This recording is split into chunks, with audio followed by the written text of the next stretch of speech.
We are going to start chapter 1, what is democracy and why democracy. Okay, offline में एक बार मैंने explain कर दिया है, ऑनलाइन में हाईलाइट करेंगे.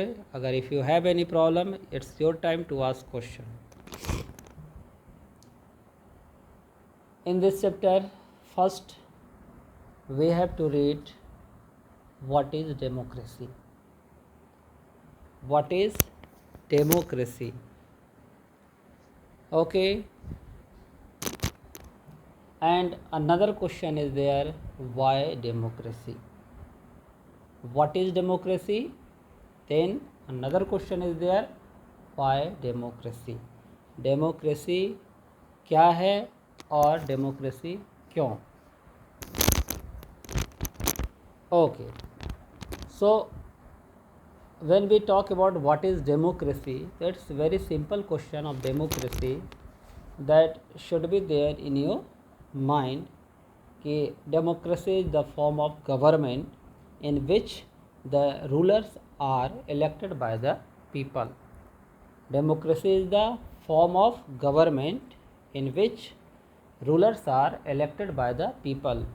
वह व्यवस्था जिसमें रूलर का चुनाव जनता के द्वारा किया जाता है ना. हम वोट डाल करके अपने रूलर्स, अपने रिप्रेजेंटेटिव का चुनाव करते हैं, और जहाँ पे ये व्यवस्था है उसे हम लोग डेमोक्रेसी कहते हैं. डेमोक्रेसी का हिंदी होता है प्रजातंत्र. प्रजातंत्र मतलब शासन व्यवस्था. जब शासन व्यवस्था प्रजा के हाथों में हो तो वो व्यवस्था प्रजातंत्र के नाम से जानी जाती है. ओके, तो it's the simple definition. Democracy is the form of government in which rulers are elected by the people. Now another question, why democracy? Why democracy? तो वाई डेमोक्रेसी अगर हम बात करें तो इस क्वेश्चन का आंसर जानने के लिए हमें पढ़ना पड़ेगा the features of the democracy. Okay, features of the democracy. And in features of the democracy, here you should keep it in your mind कि still 100% countries, all the countries of the world are not following democratic way of the government. Okay, around 80% countries of the world are following democratic way of the government, while other we can see like dictatorship, autocratic government, okay, and different system of the government was adopted by other countries also. ठीक है, तो 100% आज भी लोगों ने democracy को follow नहीं किया. तो इसका अर्थ ये है कि डेमोक्रेसी में बहुत सारी खासियत तो है, लेकिन कहीं ना कहीं डिमेरिट भी है. अगर सिर्फ पॉजिटिव पॉइंट होते तो 100% of the countries of the world, है ना, जितने भी देश हैं सारे के सारे क्या डेमोक्रेटिक को फॉलो करते. So here both positive points of the democracy and negative points of the democracy we have to read. Okay, positive points and negative points मैं पढ़ा चुका हूँ. सिर्फ इम्पोर्टेंट पॉइंट को मैं हाईलाइट करते हुए आगे बढ़ना चाह रहा हूँ. अगर आपको प्रॉब्लम हो तो आप पूछ सकते हो. Okay, if you have any problem you are free to ask question. Democracy की डिफिनेशन की बात करें तो यहाँ पे कुछ क्वेश्चन ज़रूर आएगा कि हु आर द रूलर्स. हाँ, फिर से समझो. Democracy is the form of the government which the rulers are elected by the people. Then elected यानी election, people, ruler, form of the government, ये सबका कुछ न कुछ तो अर्थ होगा ना। तो you can see your book where it is written who are the ruler in this definition, which office must be elected for any government to be called a democracy, which decision may be taken by non-elected officials in the democracy, what kind of election, constituency, a democratic election, what condition must be fulfilled for an election to be considered democratic. So many questions are there in your book. Who are the people? People किसे कहा जाए? Okay, form of the government is democracy. Okay, here question, what kind of a form of government is democracy? So we should try to understand one by one. See, when we talk about the features of democracy, then in features of democracy we can see the major decision by the elected leader. Okay, major decisions are taken by our representative, our elected leader. जो बड़े बड़े decision लिए जाते हैं वो हमारे representative के द्वारा लिए जाते हैं, वो हमारे इलेक्टेड रूलर के द्वारा लिए जाते हैं। ठीक है, अब यहाँ पे एक क्वेश्चन आता है कि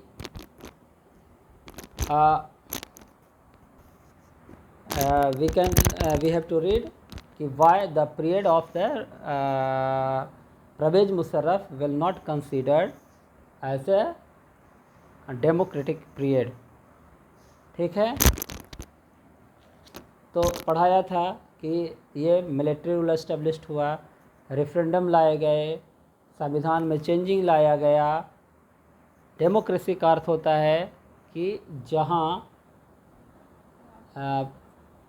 पीपल जो है वो कॉमन पीपल जो हैं वो अपने रूलर्स को इलेक्ट करें, और यहाँ पे ऐसा कुछ नहीं हुआ। तो ये टॉपिक आप एक बार देख लोगे, major decision by the elected leader and the example of Pervez Musharraf is given there. ठीक है, एक बार इसको देख लोगे कि मिलिट्री रूल कैसे इस्टेब्लिश्ड हुआ, कैसे पूरे कॉन्स्टिट्यूशन में चेंजिंग लाया गया, और जहां सब एक आदमी के द्वारा किया जाता है, एग्जीक्यूटिव पावर का हेड एक आदमी हो जाए, तो वो व्यवस्था डेमोक्रेटिक नहीं कहा जा सकता, है ना। डेमोक्रेटिक सिस्टम में क्या है, डिसीजन में भी हम पार्लियामेंट को देखते हैं, हम इलेक्ट करते हैं, वो भी 5 ईयर के लिए इलेक्ट करते हैं, राइट टू वोट जो हमें मिला है उसका उपयोग करके। ठीक है, तो यहाँ पे major decision by the elected leader, एक बार एक टॉपिक को पढ़ लोगे। ठीक है, now free and fair election और इलेक्टोरल कंपटीशन। ऐसा कहा गया है, the principles of democracy is good but the practice of democracy is bad.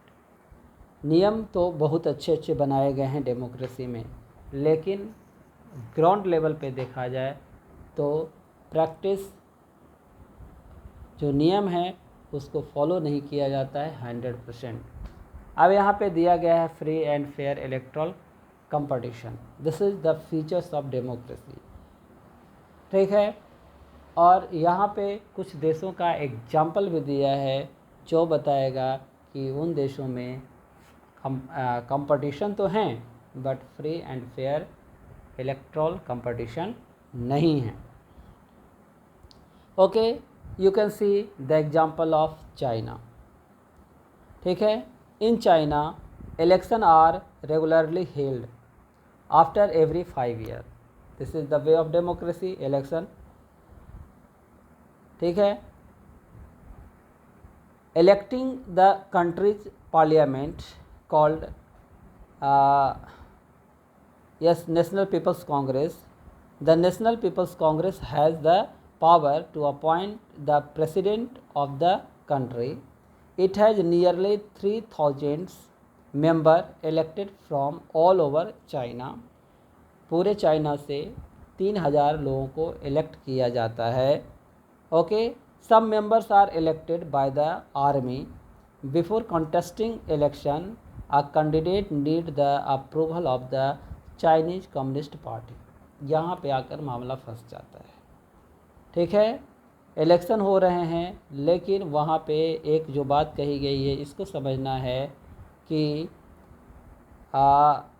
Before contesting the election, a candidate needs the approval of the Chinese Communist Party. Only those who are the member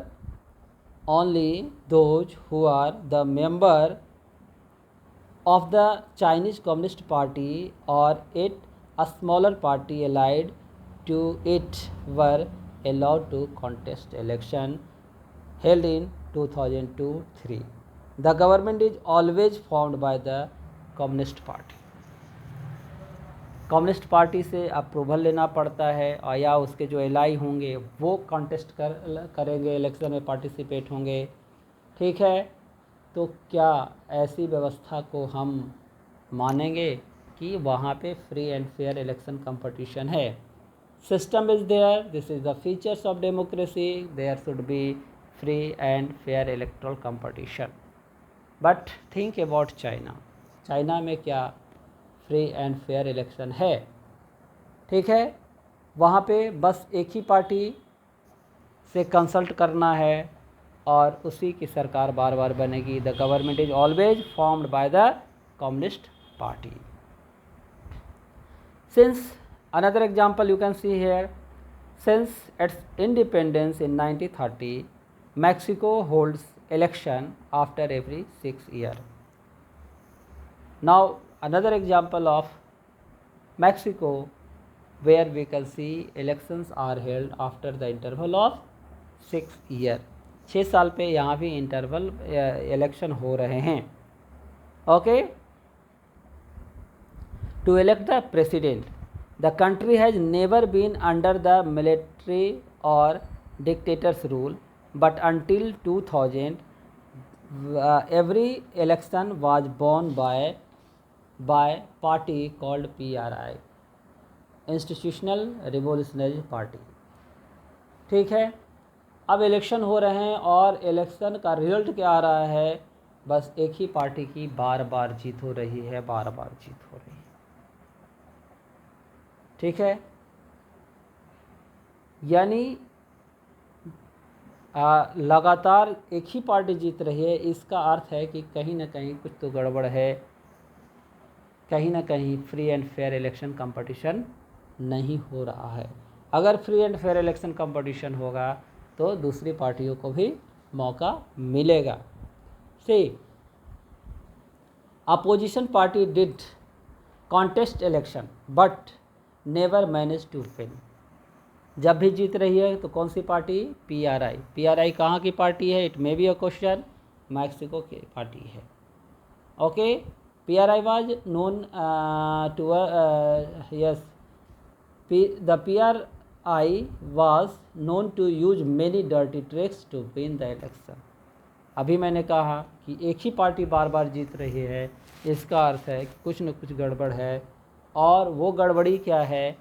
bar bar PRI party के द्वारा dirty tricks अपनाए जा रहे हैं. Dirty tricks मतलब election जीतने के लिए कुछ न कुछ इलीगल वर्क किए जा रहे हैं. सी, क्या किए जा रहे हैं? क्या डर्टी ट्रिक्स अपनाए जा रहे हैं? All those who were the employed in the government office had to attend the party meeting. जितने भी गवर्नमेंट जॉब में हैं सबको पार्टी मीटिंग अटेंड करना होता है. Teachers of the government school use to force the parent to vote for the PRI party. अब एक टीचर को फोर्स करना पड़ता है, पेरेंट को मोटिवेट करना होता है कि आप बस एक ही पार्टी की सरकार, एक ही पार्टी को वोट डालें. जब भी इलेक्शन हो तो एक ही पार्टी को वोट डालें और वो है PRI पार्टी. अब ज़रा सोचो कि हम आपके पेरेंट को बुलाएं, हम उनको मोटिवेट करें कि भाई आप कांग्रेस को वोट डालो, आप बीजेपी को वोट डालो, आप आरजेडी को वोट डालो। क्या ये टीचर्स का काम है या कोई ऑफिसर्स का काम है या कोई पॉलिटिकल ये पार्टी में जो ऑफिसर्स होते हैं, जो ये कर्मचारी होते हैं, वो पार्टी मीटिंग अटेंड करते हैं? ऐसा तो इंडिया में नहीं है ना। सबको राइट टू फ्रीडम दिया गया है, राइट टू वोट दिया गया है, और वो अपने मताधिकार वो भी गुप्त अधिकार है, वो जिसे चाहें उसे वोट डालें, उसे चुनें। लेकिन मैक्सिको में ये नहीं है। तो क्या ये फ्री एंड फेयर इलेक्शन है? मैक्सिको का इलेक्शन फ्री एंड फेयर कहलाएगा? क्या चाइना का इलेक्शन फ्री एंड फेयर कहलाएगा? नहीं कहलाएगा। ओके, इवन और क्या क्या मैक्सिको कर रहा है, ये क्वेश्चन आता है, इसलिए मैं इसको डिटेल में बतला रहा हूँ, ध्यान से सुन लोगे। कि media largely ignored the activity of the opposition political parties except the criticize them. Sometimes the polling booth were shifted from one place to another place. Media को भी मैनेज कर रखा है। पोलिंग बूथ जब इलेक्शन का दौर आता है तो अपनी सुविधा के अनुसार पोलिंग बूथ को भी चेंज कर लिया जाता है। ठीक है। The PRI spent a large sum of the money in the campaigning for its candidate, और पैसे खर्च करके सबको अपने फेवर में करके, यानी जैसे भी हो, प्रेम से समझ रहे हो तो ठीक है, नहीं तो धमकी से, ठीक है, बूथ कैप्चरिंग करके, मीडिया को कंट्रोल करके, वो सारे के सारे जो वोट हैं वो अपने फेवर में कर लेता है। Is it free and fair election competition? No, ये free and fair election competition नहीं माना जाएगा। Finally we can say a democracy must be based on a free and fair election where those currently in power have a fair chance to lose. और ये तभी होगा जब free and fair election होगा, तो जो पावर में है वो भी हार सकता है, या अच्छा काम किया है, पॉजिटिव इम्पैक्ट पब्लिक का है उसके प्रति, तो वो पुनः जीत भी सकता है और हार भी सकता है। लेकिन ये तब संभव है जब free and fair election competition.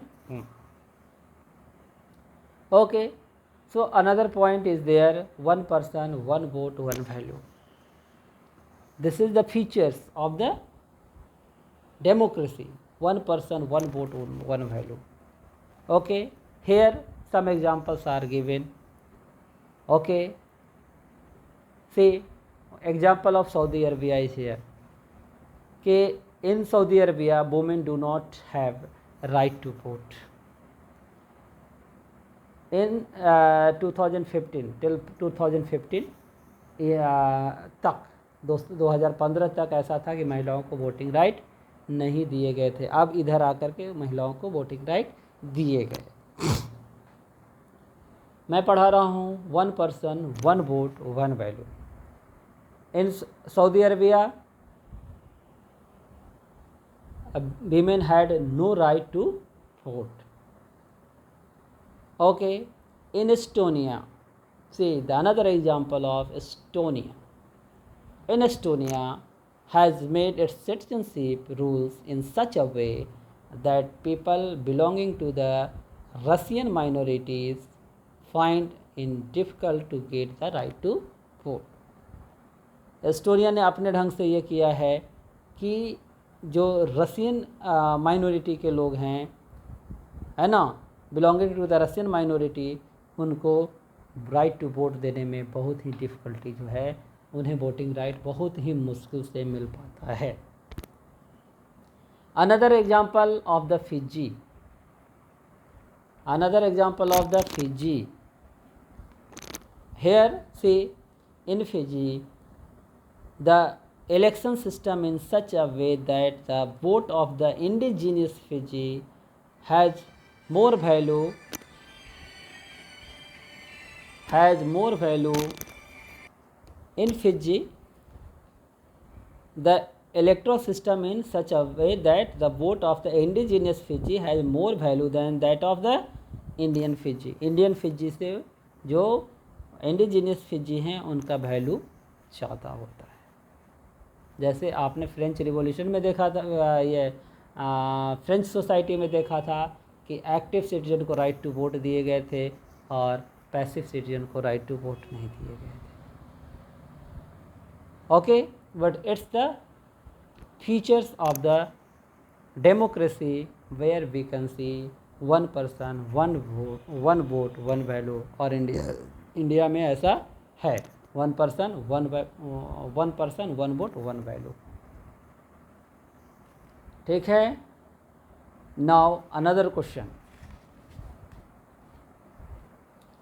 Question, okay, so now we have to read both the argument against democracy and argument for democracy। दोनों बातें हम लोग को पढ़नी है। डेमोक्रेसी के अगेंस्ट में क्या आर्गुमेंट दिए गए हैं और डेमोक्रेसी के फेवर में क्या बातें की गई है। ओके, और हम ये पढ़ लेंगे तब आंसर आएगा वाई डेमोक्रेसी और Y democracy is not good way of democracy or form of democracy. So this is the important point. Argument, it means positive, negative impact of democracy and positive impact of democracy, or positive points in the favor of democracy and negative point, दोनों हम लोग पढ़ेंगे next period में।